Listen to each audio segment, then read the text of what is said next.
All right, so I'm Caleb. Thank you all for coming. They put me after lunch, so if you guys go into a food coma, I understand. But I'm going to be talking to you all about baking security into your infrastructure as code. Now, if you look at the title, you're probably going to think that this is primarily for people that are already utilizing infrastructure as code. But we're going to do a brief overview of what infrastructure as code is and then how to secure it. My goal with this is actually to reach people that are in the cloud, using a hybrid cloud, or also on-prem, because ultimately everyone is moving into the cloud. Even highly regulated industries like banks and healthcare institutions are already moving into a hybrid cloud approach. So just keep that in mind as we go through. So a little bit about the chef going along the lines of our baking topic. So I have a degree in cybersecurity from Liberty University. Any Liberty alum out there? All right. Yeah, so I started out my career at Liberty in their IT help desk. Taught myself JavaScript, worked my way up through their IT department into a quality analyst role. Got a couple of cyber certs and then jumped into cybersecurity with the DoD. Most of my experience has been in the DoD and more recently getting into the commercial industry. A lot of what I do is compliance, DevSecOps, and cloud security. And then I started a cybersecurity consulting company about 6 months ago called Secure Cloud Innovations, and we're based out of Norfolk. Any Hampton Roads people out there? All right, sweet. A couple of my hobbies, I like playing guitar. I do home brewing, beer lovers. All right. And then I like to read. So our company is currently looking for partnerships and teammates and upcoming opportunities. So if you're interested, feel free to reach out. These slides will be available later. So let's start talking about the recipe requirements for security and your infrastructure as code. To start off with, you need 1 cup of cloud infrastructure. It's kind of important. It's the basis that we are building the infrastructure off of. So you need a good cloud provider. Then we need 2 fluid ounces of infrastructure as code. It'd be very difficult to secure your infrastructure as code without infrastructure as code. Then we need 3 tablespoons of CICD. We're going to get into what that means and ultimately talk about a little bit about pipelines. And then you need 1/4 cup of open source tools. And hopefully we are already using some open source tools. If not, well, hopefully this will get some of the brain juices going. And then, as we all know, in IT, you need 1 gallon of coffee for anything. So, cloud infrastructure options. Now, there's a lot of cloud infrastructure providers out there.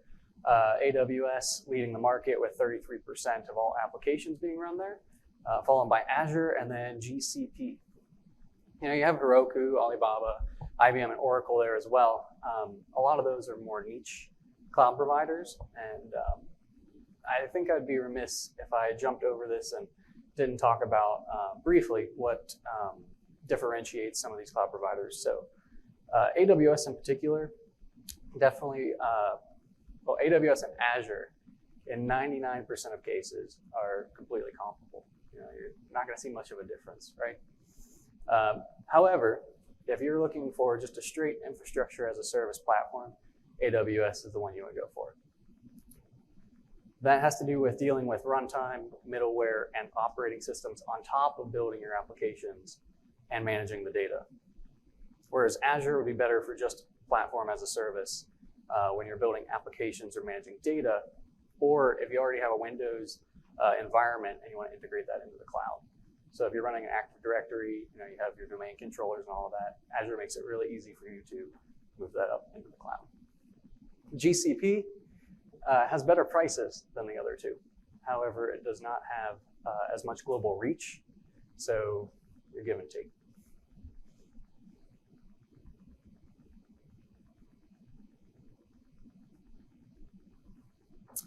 So now we'll talk about infrastructure as code, the advent, the options, and why.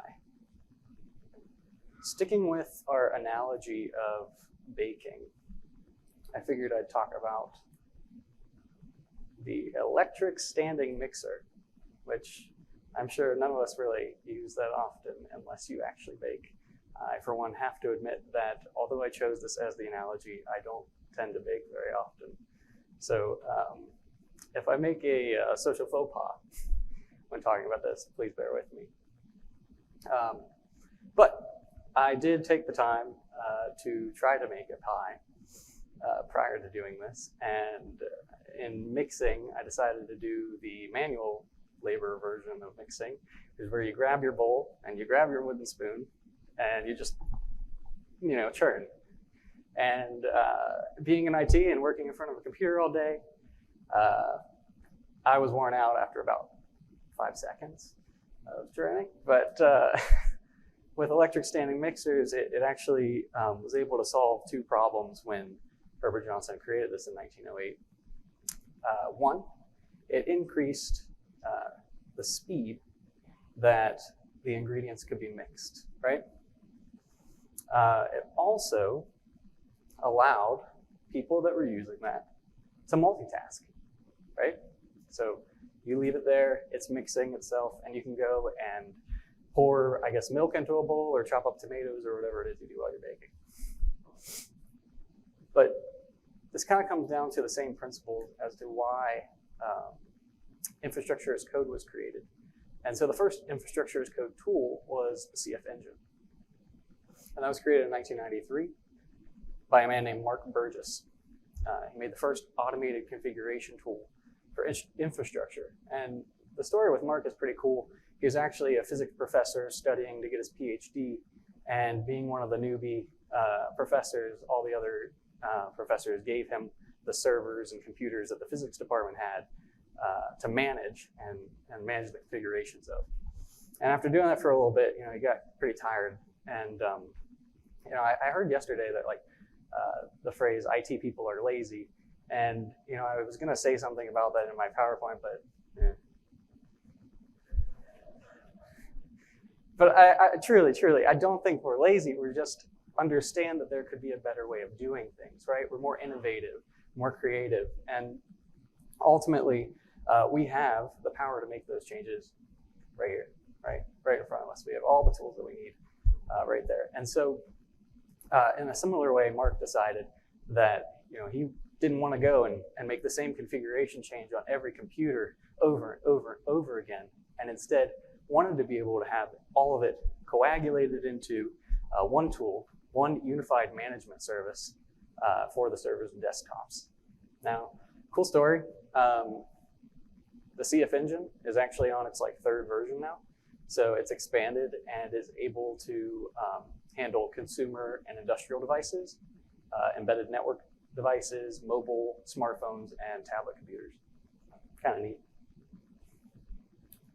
But along those lines, we have a couple of different infrastructure as code tools that you're able to utilize when managing your cloud infrastructure. Terraform's listed first because that's my favorite, not any other real reason. AWS CloudFormation is AWS's proprietary cloud-native tool for provisioning Azure Resource Manager, Azure's GC Deployment Manager, you guessed it, Google Cloud. Terraform in particular, I'll go back real quick, is one of my favorites, primarily because it is cloud agnostic. So you can deploy to multiple cloud providers at the same time, or transition your current environment from AWS to Azure fairly easily. There's some configuration changes that have to be made, but ultimately it has that capability. So it's kind of cool. Then you have Chef, Puppet, SaltStack, a couple others. But the question is, why information as code? And we kind of answered part of that with the fact that speed and multitasking, right? Because this allows you to go and do other things. But one of the big things that I would be, again, remiss to glance over would be state, and in particular, recoverable state when dealing with infrastructure as code. So the term state refers to the state of affairs of the desired infrastructure resources in a deployment, right? So there are at least 3 states at any given time. There's the actual one that's in the cloud, right? There's actually the resources that have been provisioned in whatever cloud provider's environment that you're using at that given time. There is the ideal state presented in the code, so what you've actually written out and is sitting there in your code repository. And then there's the cached state that the information or the infrastructure as code tool maintains, which would be every time you deploy that infrastructure as code configuration, it keeps that state file. Then there's also disaster recovery. Infrastructure as code is really important because, as you all know, at some point, everyone gets attacked, right? Everybody gets attacked. And sometimes they get through, and sometimes your environment just gets wrecked. And so it's really important to be able to have a way to redeploy your environment, hopefully more securely this time, in a new area. So in particular, this is incredibly important given the fact that with infrastructure as code, you specify what region, and I'm going to speak specifically from AWS right now, but you would specify which region you deploy your cloud configuration and resources into. So let's say you're in US East, right? And something happens and you lose the ability to use that environment. All you do is you go into your infrastructure as code, you change the region from US East to US West, and you hit go, or type Terraform apply in the Terraform case, and it builds the entire environment in an entirely new region from scratch. I mean, it's incredible. For me, this was a game changer when I found out about infrastructure as code. There's also auditability. So you're managing infrastructure using source control. So the same way that you handle managing your actual code, we're managing actual resources within the cloud, which allows you to go back to the previous commits that have happened and see exactly the paper trail, per se, of changes that were made to your infrastructure. There's also repeatability. Now, how many of you out there are developers? Okay, I see a couple hands. One of the biggest challenges that I've found in consulting and then also in all the different IT roles that I've had is that, the dev, test, stage environments, whatever you have right before prod, can sometimes not accurately reflect what is in production. And that presents a big issue. Because if, let's say you have a dependency in production that you don't have in dev or stage or test, and you create a new functionality and you push that into production and you've not tested it with that dependency, I mean, that could break the whole application or in this case, environment. And that's a big deal. So the repeatability of this is that you take the same code that you wrote to provision your production environment, and then you use that same code to provision your dev, test, stage environment with a couple name changes here and there. And you have the exact same environment. And so I think you guys get the repeatability part of this, and I also think you get the speed part of this. How many of you have ever gone through AWS and provisioned one instance? Okay. To all of you out there that have done this, was it accurate that I could say that it takes probably about 1 to 2 minutes to do that? Okay, for one instance. And most companies, most organizations are not running just one instance. They're running, I mean, I've worked with a couple companies that are running over 1,000 instances. And so that adds up, right, with time and resources that go into provisioning this.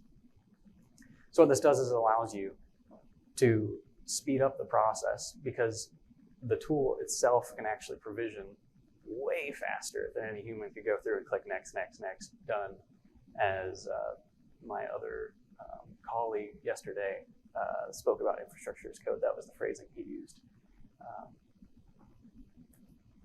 It also reduces risk. Now this is really along the same lines of repeatability. because the risk involved is that you have state slippage, where the state, one of those 3 states is different from the other 2, and it's not actually known. And finally, there's cost reduction. Cost reduction is interesting because there's obviously the manpower, the labor that goes into provisioning the resources, right, that we just talked about.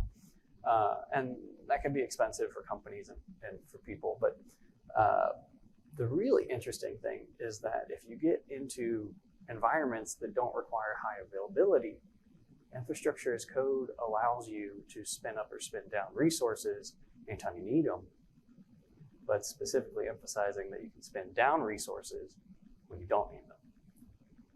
So one of the first infrastructure teams that I was a part of doing cloud infrastructure, they had, again, a not high availability, I guess low availability, I've never heard anybody use that before, but low availability environment. And someone had mentioned to me, why don't you just spin down instances in order to save money on the weekends because nobody's using any of them. And it was really interesting, and I thought about it, and I came up with a proof of concept, and I brought that to my program manager at the time and presented it to him, and he seemed a little skeptical at first, but we decided to try it. So for a month we did that. Every weekend we'd spin down those instances that were running, and you were able to leave up VPCs and security groups and all that stuff, just the instances. And we were able to save 15% of costs by doing that. I mean, it was incredible. And if you show me a stock right now that gives 15% returns, I will go put all my money into that. That'd be awesome. But it was really cool because it was a real life thing that happened where we were able to show that cost reduction is an actual byproduct of utilizing infrastructure as code.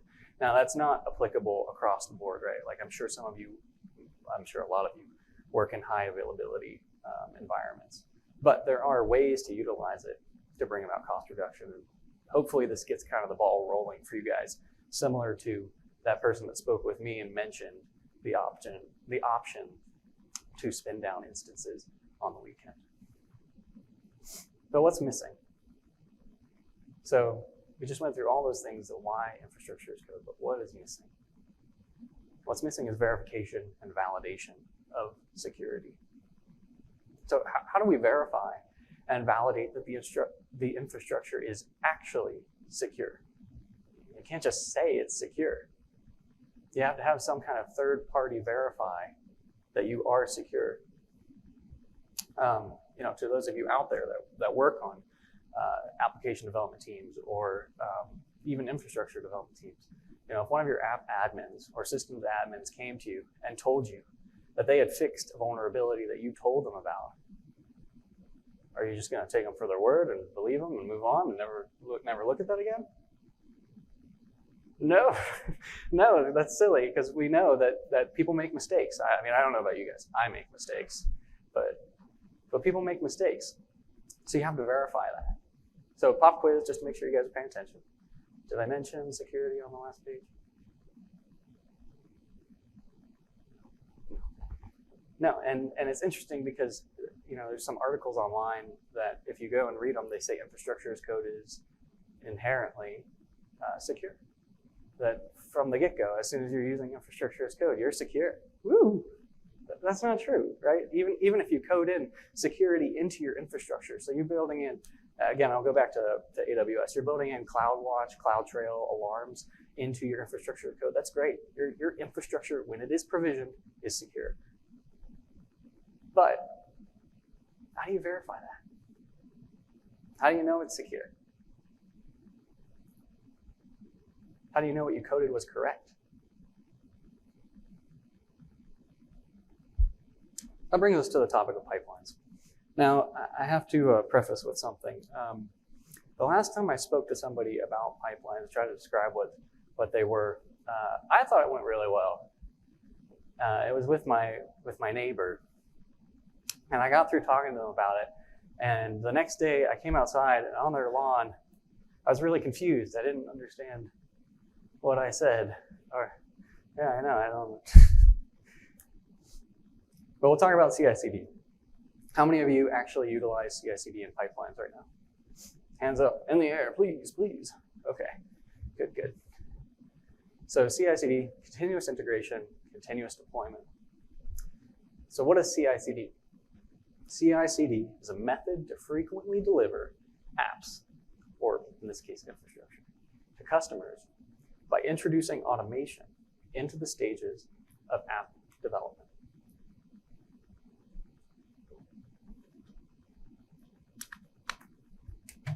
Now, I mentioned pipelines, and a pipeline in particular is a series of steps that you take that have to be performed in order to deliver a new version of software. So right here, we have a chart. It's a list of pipeline products, 5 of them. It's not extensive by any means, but they are fairly popular. And I'll admit, I've only used 3 of them. So Jenkins, Bamboo, and GitLab. I don't really know anything about Circle CI or TeamCity, but if you're utilizing environments that could utilize, or that could use those 2 particular, feel free. And I'm not advocating for one over the other. However, I will say, if you've never done anything with CI/CD pipelines, Jenkins is free. So Jenkins is a great way to kind of get your feet wet, just see what it's all about, and play with it.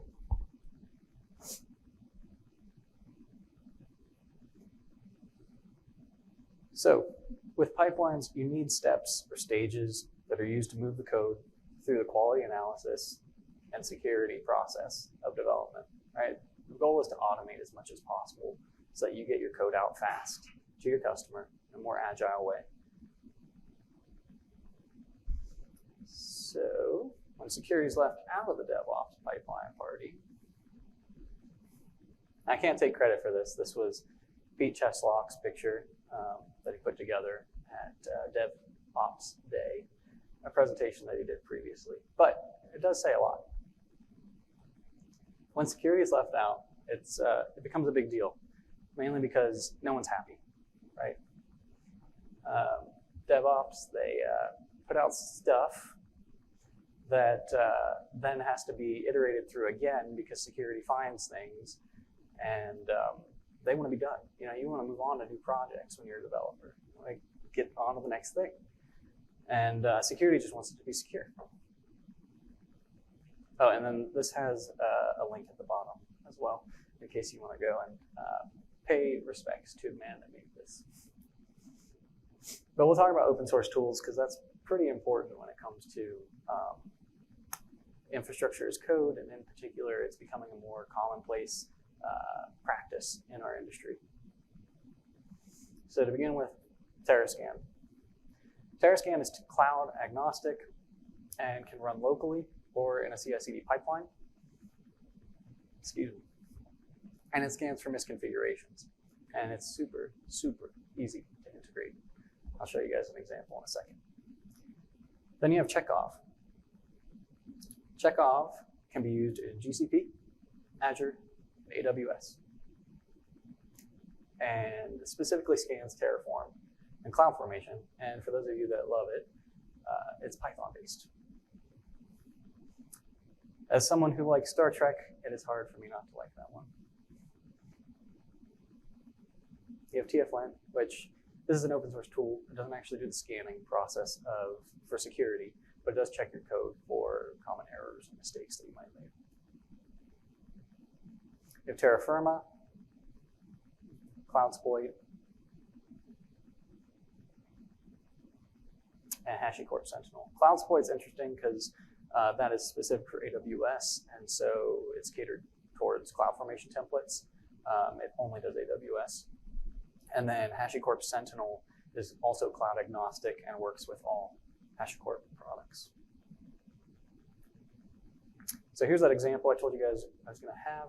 This is how easy it is to integrate Terrascan into your CI/CD pipeline.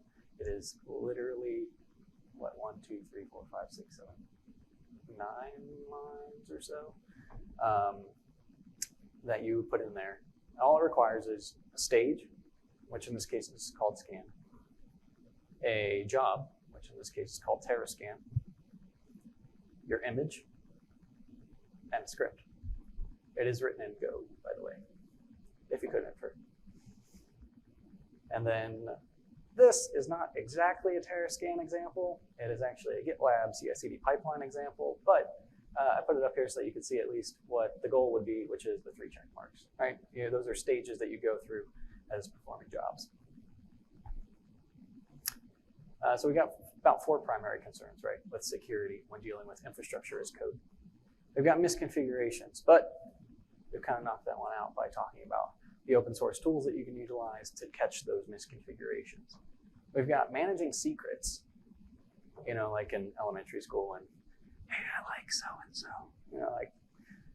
no. It's passwords, it's API keys, it's all that good jazz. Talk about governed code, secured code, and CICD integration.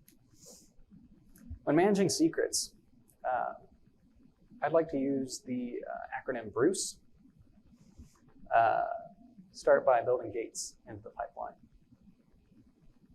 Very important that as you have pipelines, that it's not just about the pipeline itself, right? You can go up to somebody and say, hey, we use CICD pipelines. That's pretty cool. It just stands up the application. Like that's great and all. But from a security point of view, we have to have security gates built into that. Otherwise, it's just another means of deploying the app, right? Then remove. You want to remove existing plain text passwords. I mean, I know that one's difficult for all of us to know, but figured I'd put it out there. Then utilize. You want to utilize secret servers. That's something that you can do to manage your secrets. There's plenty of options out there. I have a couple listed there, but ultimately these are servers that you can house your secrets in and then call on from your pipelines and such. Check. You want to check the commits, the previous commits for sensitive data as well, because as I said before, we all make mistakes, at least I do, and every once in a while something could be found there. And then finally, encrypt. We want to encrypt secrets, and usually tools have that built in as a functionality. And I would definitely encourage all of you to look into that as you are managing and building your pipelines.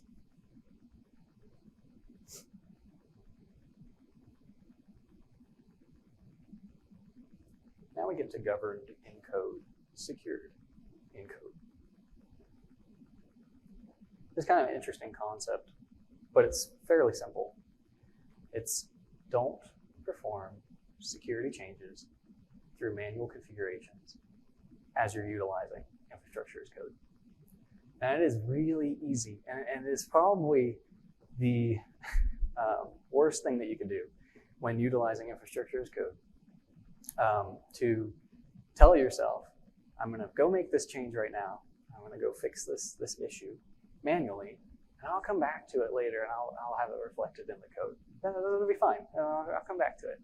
Because you know what will happen is you'll go do that change, and then your boss is going to come to you and be like, hey, I need you to go do this. And you'll be like, okay, I'll come back to that eventually. And then another thing comes up, and you go, okay, I got to fix that too. And then eventually you have state slippage, like I mentioned earlier.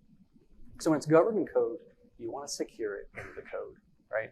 So you build in, as I mentioned earlier, the alarms that are there, the security that needs to be implemented for each of your instances and in your environment. Don't stand up a WAF and not have it reflected in your code. It's pretty simple, right?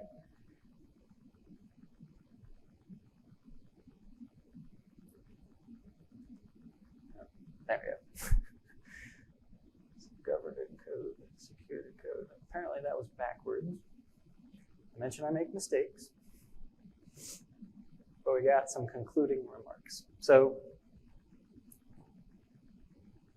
first off, you want to become familiar with infrastructure as code no matter what environment you work in. Can I see a raise of hands of people that have actually dealt with infrastructure as code before?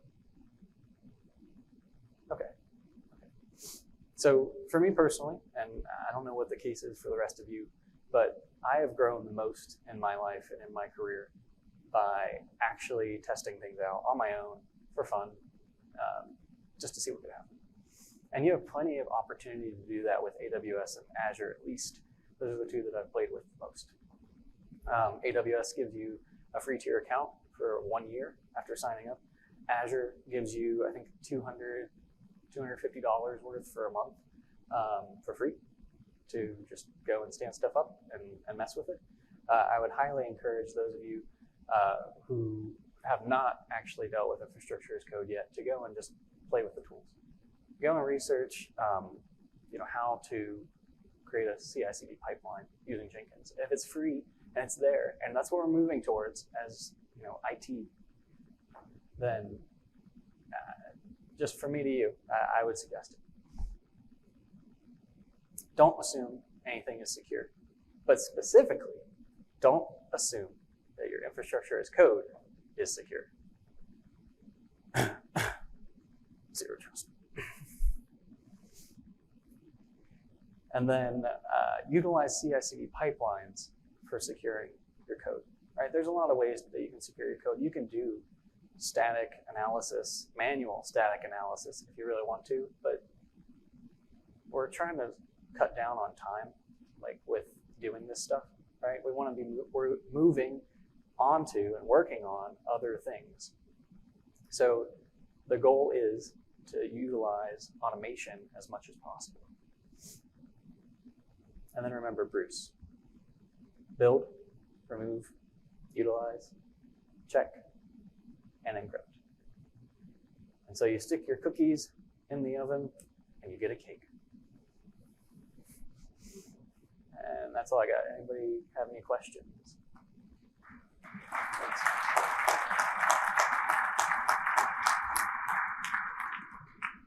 Yes.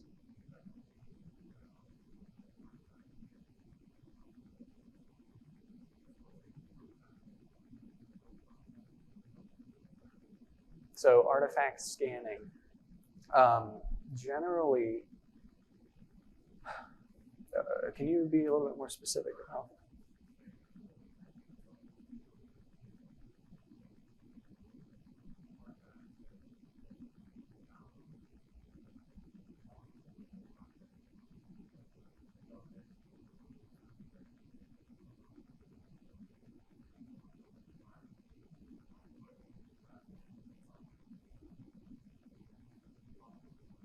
Sure, yeah.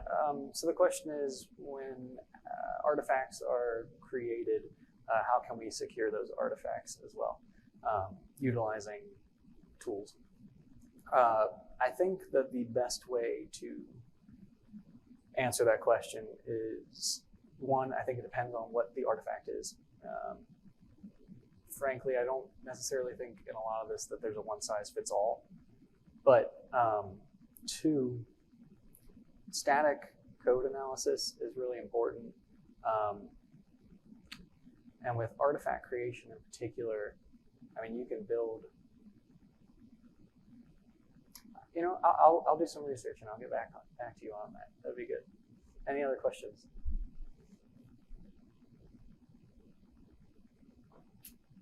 All right. Well, thank you all for.